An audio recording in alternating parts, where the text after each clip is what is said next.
1 Samuel. Foi interessante a maneira que veio essa mensagem, né? O irmão me ligou, que estava em oração, e falou que sentiu de Deus em falar comigo para falar sobre esse tema. E é interessante que quando ele falou comigo, essa mensagem veio ao meu coração. E eu vou estar compartilhando com vocês sobre os princípios de Deus na família. O texto é 1 Samuel, capítulo 1. Eu vou ler só o finalzinho dele, mas eu vou falar de todo o contexto, mas vou estar lendo só o finalzinho do capítulo. 1 Samuel, capítulo 1, 27 e 28. Diz assim: Por este menino orava eu, e o Senhor me concedeu a petição que eu lhe fizera, pelo que também o trago como devolvido ao Senhor, por todos os dias que viver, pois do Senhor o pedi. E eles adoraram ali ao Senhor. Este é o finalzinho de uma história contada aqui neste capítulo 1, de uma família. Eu gostaria de falar sobre a família de Ana e Eucana, mas eu não quero abordar o contexto familiar da época, porque Eucana tinha duas mulheres, e uma era Ana e outra era Penina. Então eu não vou abordar do contexto familiar da época. Eu vou falar a respeito dos princípios contidos aqui nessa história. Quero falar então sobre os valores vividos aqui por Ana e Eucana. Os valores de Deus, eles não mudam. Assim como foi lá, é hoje. São os mesmos valores. Mudou os tempos, mudou a lei, que hoje nós estamos na época da graça e não sob a lei de Moisés, a antiga aliança, mas os valores de Deus continuam os mesmos. Ainda que vivemos na pós-modernidade, né? Mas com Deus ainda como antigamente. E eu gostaria de falar algumas coisas. Só que antes de eu entrar aqui nos princípios e nos valores familiares, eu quero esclarecer o que a Bíblia trata como casamento ou como família. Primeiro, no Gênesis 1, 27, que diz que Deus criou o homem à sua imagem e semelhança, macho e fêmea os criou, ou homem e mulher os criou. Então, o casamento, para constituir uma família, conforme a Bíblia trata, é entre um homem e uma mulher. Nós não podemos considerar família fora deste contexto. Então, o contexto bíblico, o conceito bíblico para família é entre um homem e uma mulher. Porque havia um propósito de Deus na união do homem e da mulher. Qual que era esse propósito? Procriação. Então, e o único meio que há procriação é entre um macho e uma fêmea. Entre um homem e uma mulher. Para cumprir o propósito de Deus para o casamento, é somente entre um homem e uma mulher. Por isso que esse é o conceito de Deus e pode mudar as leis, mudar a humanidade. Esse conceito não vai ser mudado. Então, ainda que vivamos tempos difíceis, esse conceito não vai ser mudado. No capítulo 1 mesmo de Gênesis, o versículo 28, fala ali do propósito da procriação, que era para procriar, multiplicai-vos e enchei a terra. Então, aqui também mostra algumas coisas importantes que eu quero mostrar aqui, elucidar aqui para vocês. A forma sexual para o casamento, ela só tem uma. E eu ouvi o pastor Cláudio Duarte falar algumas coisas a esse respeito. Diz que ele procurou a Bíblia toda para ver se havia uma outra forma de sexo. E aí ele procurou a Bíblia toda, ele só condena o sexo anal. Mas oral, ele procurou a Bíblia toda, não achou nada que condenasse. Aí ele foi procurar o contrário, vou achar algo então que mande fazer, também não achou. E aí a conclusão dele é que entre quatro paredes é consenso. Não é isso que diz o texto aqui. Então o texto de Gênesis é bem claro e diz assim, Gênesis 1, 28. Também disse Deus, façamos um homem à nossa imagem, conforme a nossa semelhança, tenha ele domínio sobre os peixes do mar, sobre as aves do céu, sobre os animais domésticos, sobre toda a terra. Desculpa, estou lendo 26, mas eu vou continuar lendo até o 28. Sobre todos os répteis que rastejam pela terra. Criou Deus, pois, o homem à sua imagem, a imagem de Deus o criou, o homem e mulher os criou. E Deus os abençoou e disse, sede fecundos, multiplicai-vos e enchei a terra. Tal. Do que Deus estava falando aqui? Se o pastor Cláudio Duarte não achou, está aqui o texto. Aqui está se falando de sexo. Então só tem uma maneira que procria. Então só tem uma maneira, biblicamente, de se praticar sexo. Só tem uma maneira. Qualquer outra maneira que pratique seu sexo dentro do casamento, que sexo é só para o casamento, é antibíblico. Qualquer outra maneira. Porque o texto está claro, dizendo, frutificai, multiplicai-vos e enchei a terra. Só tem uma maneira que procria. Se o pastor Cláudio Duarte não achou, está aqui o texto. Qualquer outra forma que não seja órgãos reprodutores, é antibíblico. Também, aqui também se cai um outro mito. Pode ou não pode usar métodos contraceptivos? Pode ou não pode? Então, aqui também esclarece isso. Porque muitos dizem que não pode usar nenhum método contraceptivo. Eu digo para vocês que métodos contraceptivos que sejam abortivos, tipo pílula no dia seguinte, e algumas outras métodos, então não pode, porque daí mata a vida que foi gerada. Mas o propósito de Deus para a vida conjugal era multiplicar e encher a terra. A terra não está cheia não, gente? Tem gente morrendo de fome. Por quê? Porque a terra está cheia. Então já atingiu o objetivo de Deus. Então não há problema de usar métodos contraceptivos, porque já atingiu o objetivo de Deus, que era multiplicar e encher a terra. Então é importante a gente saber dos princípios de Deus para o casamento. Sexo é só para o casamento entre um homem e uma mulher, e é somente pênis e vagina. Acabou. Qualquer outra maneira de praticar sexo está errada. É antibíblico. Então é importante a gente ter essas coisas bem esclarecidas na nossa mente. Parece até, mas está falando uma coisa dessa, gente, qualquer criança sabe disso. Eu vou ficar cheio de dedos aqui para falar sobre o que está explícito em qualquer lugar aí. Nós temos o dever de ensinar a verdade e a maneira correta. Nós temos o dever. Então, não há problema, não fique achando que estou falando besteira. Não estou, não. Essas coisas não são besteira, não. Estou ensinando um conceito bíblico.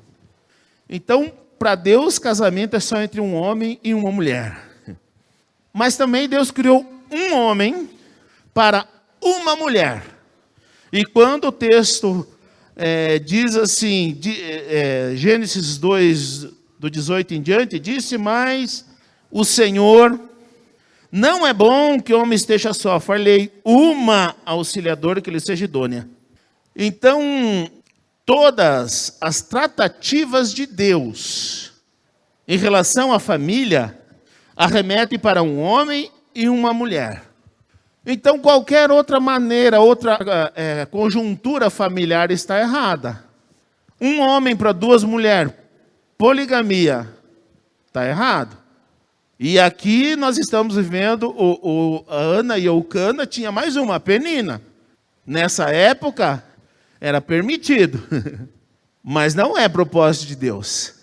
Então, a poligamia é contra os propósitos de Deus. 2 homens para uma mulher também está errado, que é a poliandria. Tanto a poligamia quanto a poliandria está errado. É um homem para uma mulher. E acabou.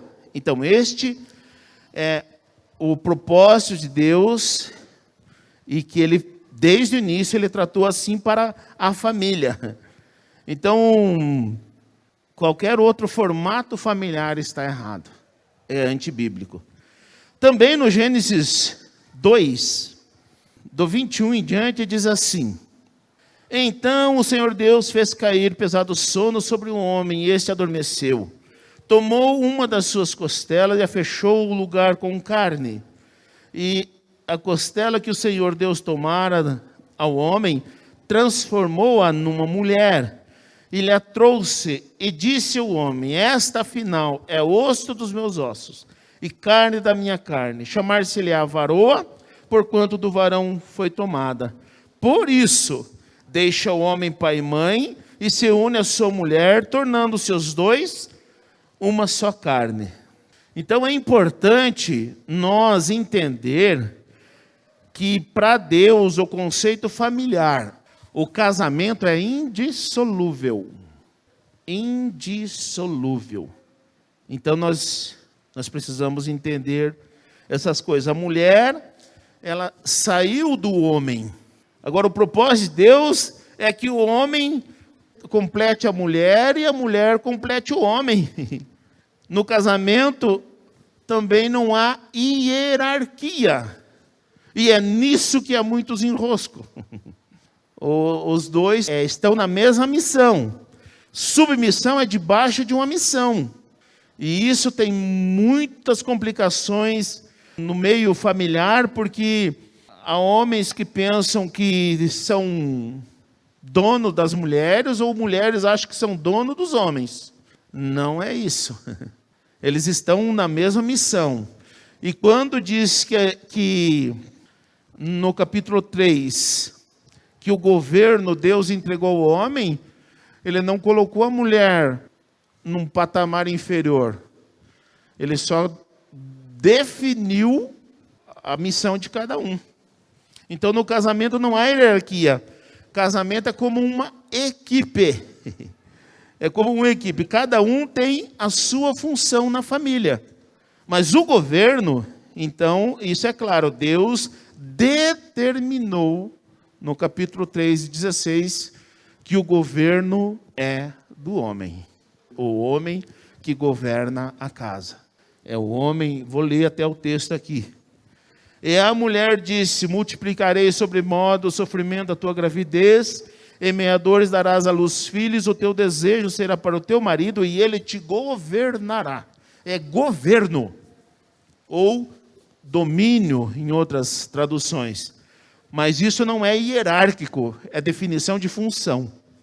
Então, isso é no conceito de Deus para a família, e para o casamento é isso aqui que eu estou passando para vocês, antes de entrar no texto de Ana e Eucana, né? Porque no capítulo 19 de Mateus, então, já no Novo Testamento, então há muita controvérsia a esse respeito, mas eu vou ler o texto que é muito claro o texto aqui. Capítulo 19 de Mateus, do 1 em diante, que diz assim: Aconteceu que, concluindo Jesus essas palavras, deixou a Galiléia e foi por território de Judeia, além do Jordão. Seguiram-no muitas multidões e curou-as ali.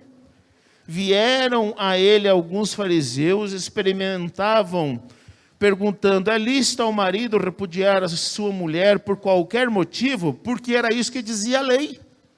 O homem podia repudiar a mulher por qualquer motivo. Eu não gostei do feijão dela, vou dar carta de divórcio.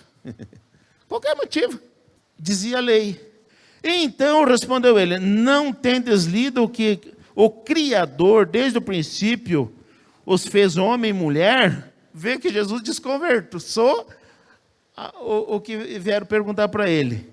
E que disse: por essa causa deixará o homem pai e mãe, se unirá à sua mulher, tornando os dois uma só carne? E de modo que já não são mais dois, porém uma só carne? Portanto, o que Deus ajuntou, não separe o homem. Replicaram-lhe: por que mandou então Moisés dar carta de divórcio e repudiar? Respondeu-lhe Jesus: por causa da dureza do vosso coração, é que Moisés os permitiu repudiar vossa mulher. Entretanto, não foi assim desde o princípio. Deus fechou. Ele respondeu o que eles pediram, mostrou que eles estavam errados e voltou ao princípio. Um homem para uma mulher. Casamento é indissolúvel. Foi isso que Jesus disse aqui. Mas na sequência diz que a não ser por relação sexual ilícita tal. O que está falando aqui? É porneia. Porneia é quando estão noivos. Como era José e Maria. E se houvesse como houve, Maria de repente se achou grávida. O José não tinha tido relação com ela. Como ela está grávida? Não é meu. Vou deixar ela. Então, José pensou em deixar e apareceu o anjo e falou, olha, não, é do Espírito Santo. Beleza. Então, porneia é antes do matrimônio. Agora, depois do matrimônio, o capítulo 5 diz que não, que é para perdoar, que é a moixéia. Então, é importante a gente seguir no casamento os padrões de Deus, os princípios de Deus. E é isso que Jesus está trazendo aqui. Ele está trazendo novamente ao princípio lá da criação. Passou milhares de anos, mas o princípio não mudou. Já passou mais 2000 anos e o princípio não mudou. Continua o mesmo. Mas então vamos ver o Ana e o Cana. Algumas coisas importantes para que a gente possa então, já que eu trouxe aqui o que é um casamento biblicamente falando, então vamos ver o casamento de Ana e Eucana, o que eles têm para nos ensinar. Eucana e Ana, primeiro, eles eram adoradores do Deus Altíssimo.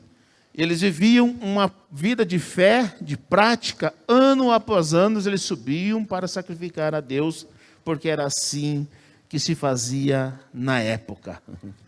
Ano após ano eles subiam. Então eles eram um casal que vivia dentro dos princípios de Deus, dentro da palavra de Deus, buscando cumprir a vontade de Deus. No 3 diz assim, este homem subia da sua cidade de ano em ano a adorar e a sacrificar ao Senhor dos exércitos em Siló.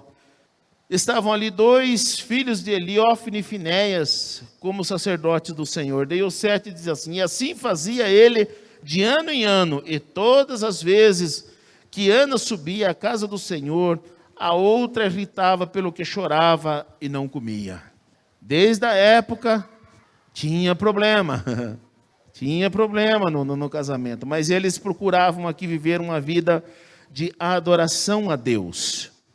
E o texto também mostra aqui, olha o que diz o 4 e o 5. No dia em que Eucana oferecia o seu sacrifício, dava a ele porção deste a Penina, sua mulher, e a todos os seus filhos e filhas. A Ana, porém, dava porção dobrada, porque ele a amava, ainda mesmo que o Senhor a houvesse deixado estéril.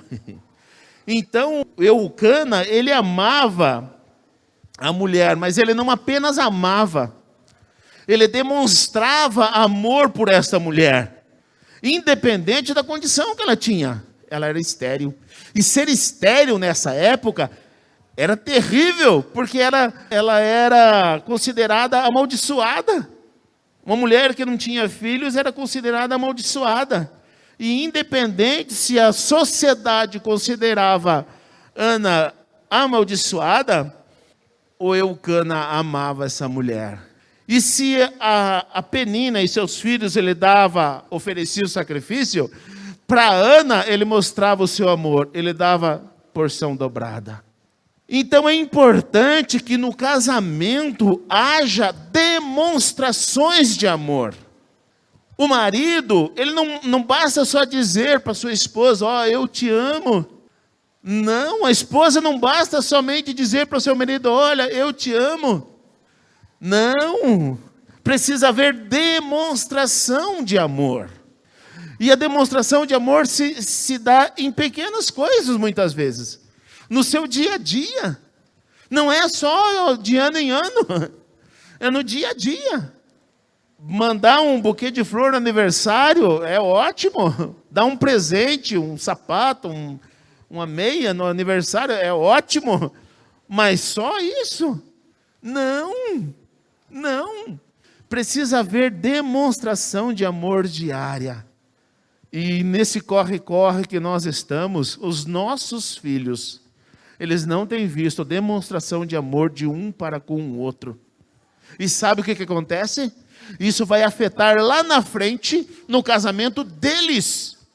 Porque eles não viram exemplo dentro de casa do pai dando um carinho para a mãe, do pai dando demonstração de amor para a mãe, ou da mãe dando demonstração de amor para o pai. Está faltando isso. Mas no meio da igreja, aqui nós estamos falando de povo de Deus.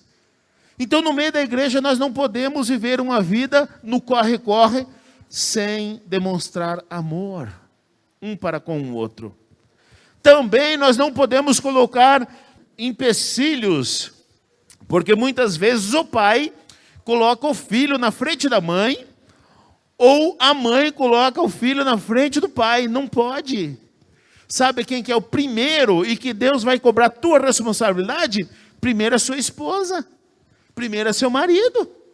Então o filho que é colocado na frente do pai ou na frente da mãe, não é bom isso, porque falta uma proteção. A maior proteção é o amor dos pais, é os pais bem.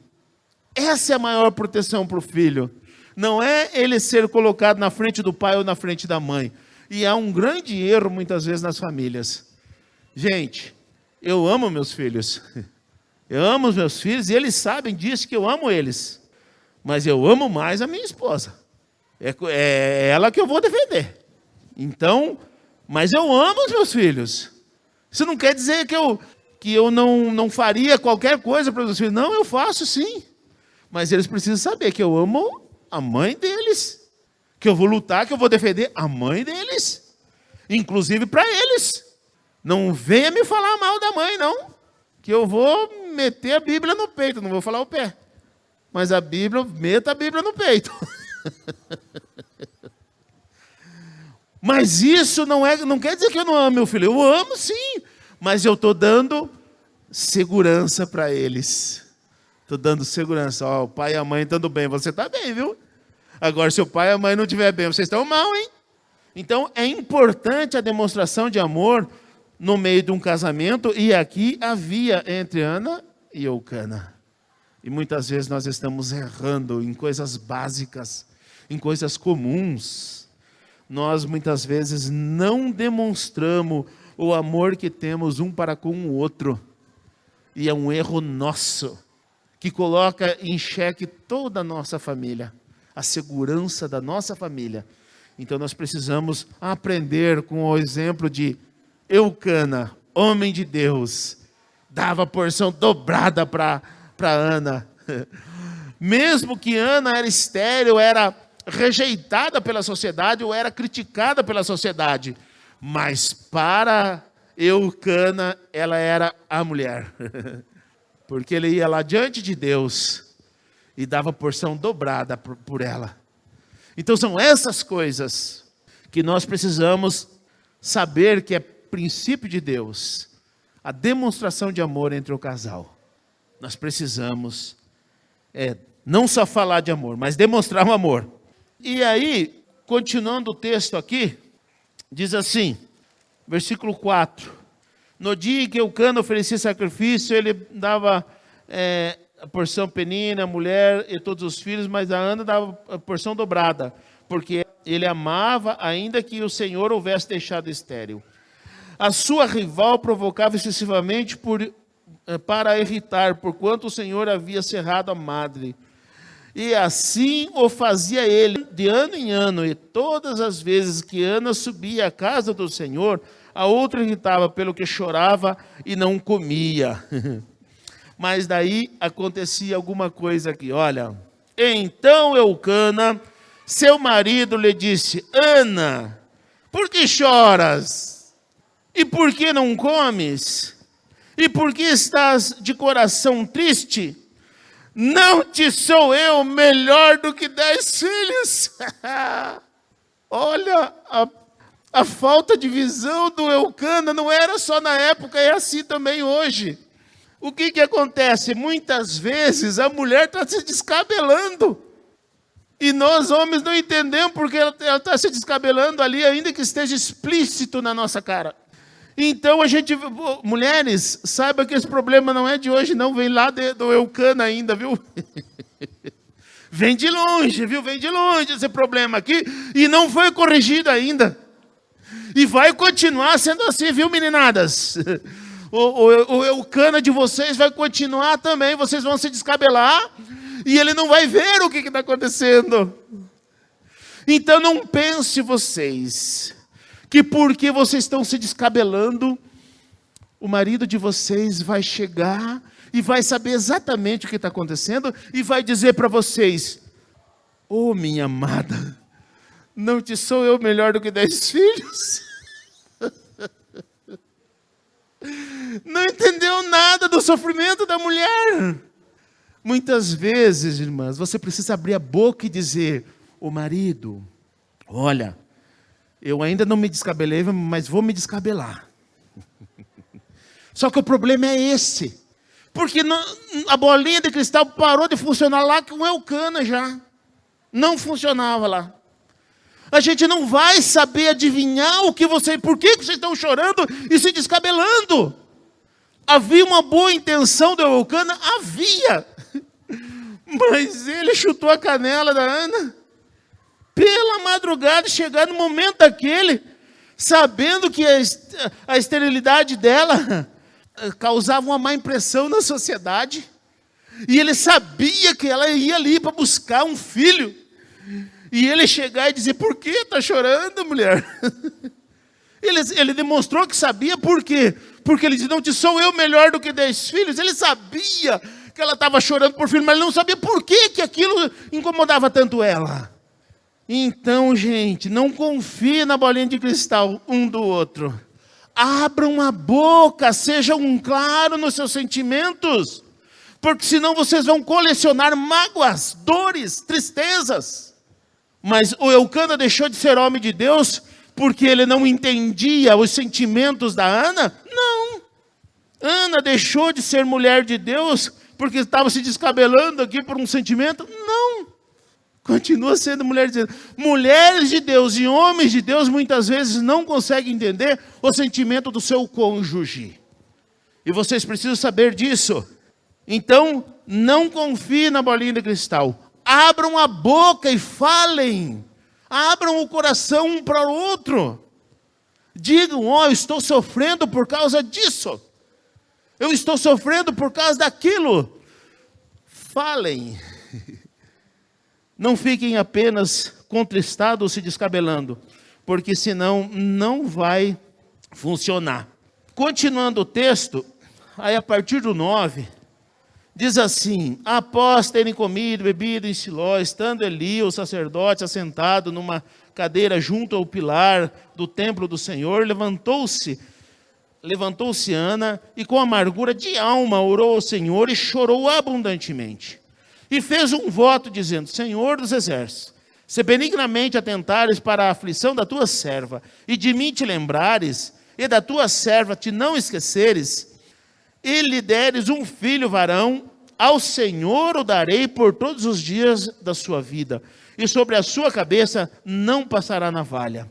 Demorando-se ela a orar perante o Senhor, passou Eli e observava-lhe o movimento dos lábios, porquanto Ana só no coração falava, seus lábios se moviam, porém não se lhe ouvia voz nenhuma. Por isso Eli o teve por embriagado e disse-lhe: até quando estará tu embriagada? Aparta-te de ti esse vinho. Porém Ana respondeu: não, Senhor meu, eu sou mulher atribulada de espírito, não bebi nem vinho nem bebida forte, porém venho derramando a minha alma perante o Senhor. Não tenhas, pois, a tua serva por filha de Belial, porque pelo excesso da minha ansiedade, da minha aflição, é que tenho falado até agora. Gente, Ana estava angustiada. E aí foi para a igreja orar. Chegou lá na igreja, o pastor Eli passou por ela e disse: pela madrugada, mulher, você já está bêbada uma hora dessa? Sabe o que mostra isso, irmãos? Não é porque Eli era homem de Deus que a bolinha de cristal dele funcionava, também não funcionava. Então, mesmo nós, homens de Deus, pastores, sacerdotes, né? Nós precisamos que você fale com a tua boca aquilo que está no íntimo do seu coração. Porque muitas vezes a impressão é que fica. E a impressão que ela dava era de uma embriagada. E o homem de Deus não entendeu isso também. E ainda mais foi humilhada ali pelo sacerdote. Só que se Ana tivesse um coração arrogante, sabe o que ela ia fazer? Aqui não volto mais não. Aqui não volto mais não. Ah, é? É assim? Então me humilhou, né? Né, seu sacerdote? Me humilhou, né, seu pastorzinho? Aqui não volto mais não. Ana fez isso? Não. Sabe por quê? Era ela que precisava do filho. O Eli já tinha Ófine e Finéias. Era ela que precisava. Irmãos, com arrogância nós não conseguimos nada diante de Deus. Num casamento precisa haver humildade, mas na comunhão da igreja também precisa, porque é aqui que vivem as famílias. E as famílias muitas vezes, os componentes das famílias muitas vezes são orgulhosos, e nós precisamos quebrar esse orgulho para poder receber de Deus as bênçãos que buscamos. Mesmo humilhada, Ana falou: não, senhor, ela explicou para o sacerdote, ela explicou para Eli o que estava acontecendo. E aí, olha a resposta de Eli. A resposta de Eli foi assim: então respondeu Eli: vai-te em paz, e o Deus de Israel te conceda a petição que fizeste. E sabe o que aconteceu? Já pensou se ela se revolta ali contra o homem de Deus? Porque ele não entendeu e ainda humilhou. Sabe o que aconteceria? Ele ia perder a bênção, porque aquele dia Deus a abençoou. Vamos ler aqui a sequência. E disse ela: ache a tua serva mercê diante de ti. Assim a mulher se foi do seu caminho e comeu, e o seu semblante já não era triste. Ela saiu dali porque ela recebeu uma palavra do sacerdote: vai-te em paz, e o Senhor te conceda, porque ela não foi arrogante. Nós, como família, nós precisamos quebrar toda e qualquer arrogância. Porque a arrogância que é vivida lá dentro de casa, ela vai se sobressair aqui no meio, no convívio da igreja. E aí as pessoas perdem bênção de Deus, porque são arrogantes. Arrogantes. Ninguém consegue nada diante de Deus, senão pela humildade. E Ana conseguiu, então, a partir daqui, então, o texto começa a relatar que ela saiu e foi em paz, e o seu semblante já não era mais daquele jeito, não era mais triste. E a sequência do texto mostra que ela teve, então, um filho chamado Samuel.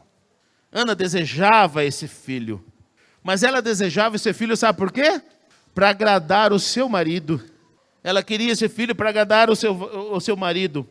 Mas ela também queria esse filho para poder entregar a Deus e ser um homem de Deus, que não ia passar navalha na sua cabeça.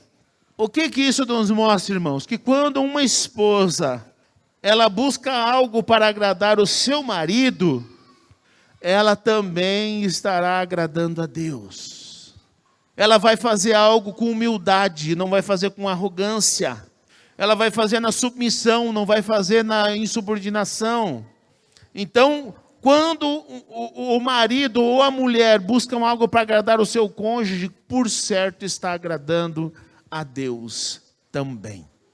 Porque quando a gente busca algo para agradar o nosso cônjuge, a gente muitas vezes, quando a gente faz da maneira correta, ainda que não seja nem compreendido, a gente vai continuar feliz do mesmo jeito. Do mesmo jeito. Porque o objetivo não era eu, era ela. O objetivo não era eu, era ele, né? Então, Deus se agrada quando nós buscamos algo para agradar o nosso cônjuge. E a sequência do texto, do 19 em diante, né? até o 28, mostra então que ela concebeu e deu à luz ao filho. E aí Ana cumpriu o seu voto. Ela foi e entregou ao Senhor. Gente, se nessa época Ana ela fez isso, ela não poderia fazer isso se o Eucana não lhe desse essa liberdade. Então, Ana cumpriu seu voto, porque o Eucana, então, deu essa liberdade e honrou a palavra de Ana. Ela buscou e falou que se Deus desse, ela devolveria, e o Eucana falou, então, tá bom, você falou isso? Eu falei, então eu vou honrar a sua palavra. Sabe o que acontece, irmãos? É dever do casal honrar a palavra do outro. Nós não somos rivais, o casal não é rival, não. Não existe concorrência entre o casal. Ambos eles precisam trabalhar em concordância, precisam estar em concordância, mas não existe concorrência. Somente assim a gente alcança a graça do Senhor, quando um procura honrar a palavra do outro. O que muitas vezes acontece, por que dá muito problema conjugal? Porque um fala, e aí o outro, mas foi você que falou, eu não falei nada. E aí desonra o outro, porque a palavra do outro vale, não importa se era a esposa ou se era o marido. Aqui no caso foi a esposa que deu a palavra, e o Eucana foi lá e honrou a palavra dela. É isso que precisa acontecer no casamento, na família. Honrar a palavra do outro, ainda que você não foi nem consultado. Lá em casa, a gente trabalha em concordância, sim. Às vezes é a minha esposa que firma um compromisso. Outras vezes, sou eu que firmo um compromisso. Ela me avisa quando ela firma, às vezes eu esqueço, irmãos. Agora eu estou anotando tudo aqui no meu celular, mas às vezes eu esqueço. Mas ela nunca deixa de me honrar. E essa semana, eu tinha marcado um compromisso e ela tinha marcado outro. Só que o meu compromisso era mais importante. E ela falou, não, bem, não tem problema, vou desmarcar o meu. Eu não queria que acontecesse isso. Mas só que o meu compromisso era mais importante do que o dela. Então ela desmarcou o dela. E eu cumpri o meu. Precisa haver concordância entre o casal, gente. Um tem que honrar a palavra do outro. No caso meu dessa semana, o dela não teria problema se desmarcasse. O meu teria. Então ela desmarcou dela. Gente, o casal precisa ter esse compromisso de honrar a palavra do outro. Nós precisamos ser comprometidos um com o outro. A vida conjugal, ela é um desafio que ela deve ser vivida juntos. Juntos. Não queira viver sozinho aquilo que Deus preparou para vocês dois. Viva as tuas alegrias juntos. Não queira viver sozinho aquilo que Deus preparou para a tua família. Viva com a tua família. Viva juntos. Deus quer estar presente em cada momento, sim, da nossa família. Mas nós precisamos ter o compromisso de servi-lo, de cumprir os seus propósitos, de viver dentro da sua palavra. Quando nós nos dispomos a viver assim, Deus ordena a bênção. Então, a vida familiar, vida conjugal, não é fácil não, mas é o propósito de Deus. E Deus não passa por cima dos seus princípios e valores. Sou eu que preciso me adequar. Não é porque os tempos mudaram, estamos vivendo tempos modernos, que os princípios de Deus mudaram. Não mudaram, continuam os mesmos. É a sociedade que está querendo perverter aquilo que Deus fez perfeito. Perfeito. Família é propósito de Deus. Que você possa desfrutar daquilo que Deus preparou para você e para a tua família, dentro dos princípios e valores de Deus. Que Deus nos abençoe.